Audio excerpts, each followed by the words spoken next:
Okay, I saw a new film called Savage Dog starring Scott Adkins. This is a pretty straightforward action martial arts film.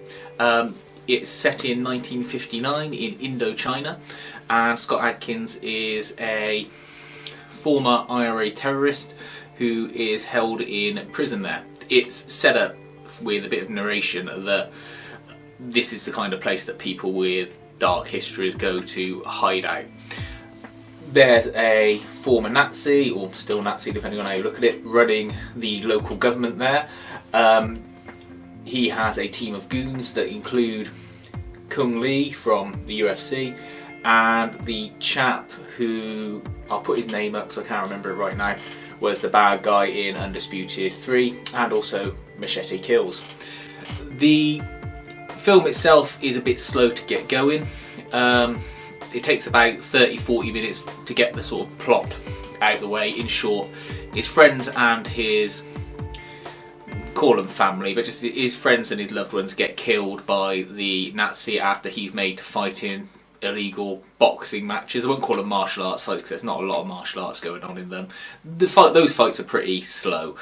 Then he gets left for dead and comes back after having a very weak looking training montage in the jungle and gets his revenge. He just goes on a killing spree. He gets a machete and starts hacking people up, shooting them, and that's when the film gets quite good because there's lots of good blood effects. They've obviously got this one rubber hand. They keep chopping off lots of people because this same hand keeps falling down all the time, but that's fine because it looks cool.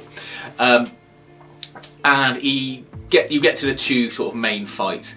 There's one up against Kung Lee where it's good, but it's not great. Mainly because I think they're limited by the fact that he's meant to be an IRA terrorist, not a sort of super martial artist. So whereas Kung Lee's got lots of kicks and punches, he has to be somewhat limited in what he can do from the point of view of his character's background. And then the other fight is a final one against the chap from Undisputed. That again is okay, but because of Scott Adkins' character's limitations, it's difficult. He beats him, but it's not in a manner that would be necessarily good. He takes him apart bit by bit, so it's like he sees that the bad guy uses a lot of foot movement, so he starts punching his legs and taking his joints out, which is nice, and there's a bit of knife fighting in there as well. The only issue is there's this big gap between the sort of main set piece action bit and then the bung bad guy gets away. I don't know if it's just padding to fill up 5 minutes of film so it gets to a certain run length, but Scott Adkins sort of mopes around following this guy for 5 minutes and then they just meet up and have a fight. And it just felt like they were padding it to get it to a certain run time. And I don't know enough about films to know if there's certain times you have to get to make it qualify for certain types of releasing or certain types of tax breaks perhaps even. But that said, it's a nice enough film. It's a good hour and a half watch. You get through the first 40-30 minutes and then the action starts and it's straight into it. There's not a lot of plot thereafter.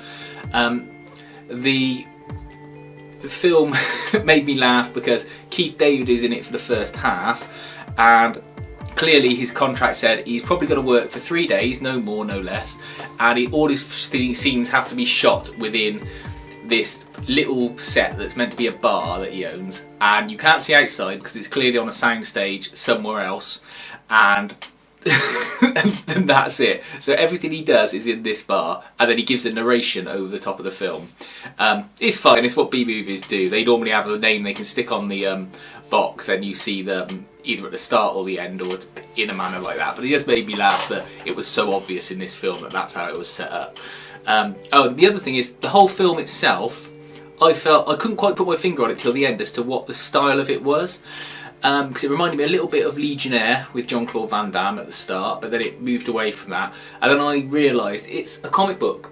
The style of the film, whether it's meaningfully done or not, is that of a comic book, with the narration and the way that it's shot and the way that it's laid out with the different action and the fight scenes. It's laid out like a comic book.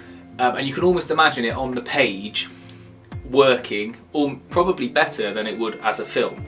I don't know, you may disagree.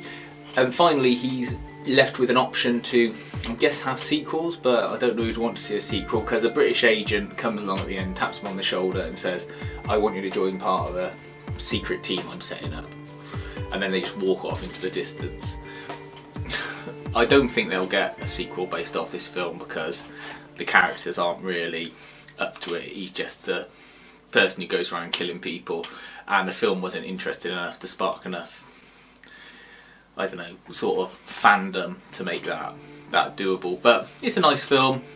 I saw it on streaming, hour and a half.